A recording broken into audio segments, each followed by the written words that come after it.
You ask Tiger to solve. This deals with linear equations with one unknown. The final result is y=7. Let's solve it step by step. Simplify the expression. Expand the parentheses. Simplify the arithmetic.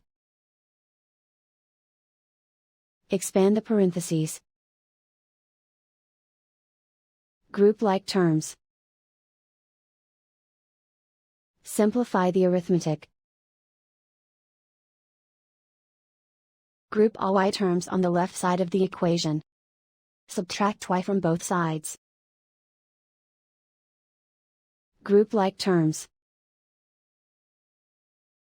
Simplify the arithmetic.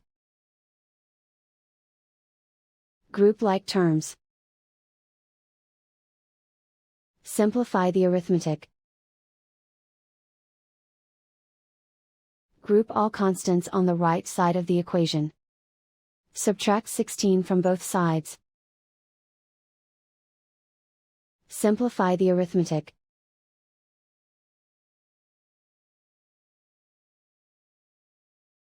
Isolate the y.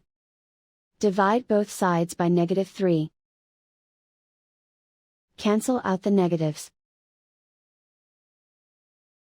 Simplify the fraction. Cancel out the negatives. Find the greatest common factor of the numerator and denominator. Factor out and cancel the greatest common factor. And so the final result is y=7.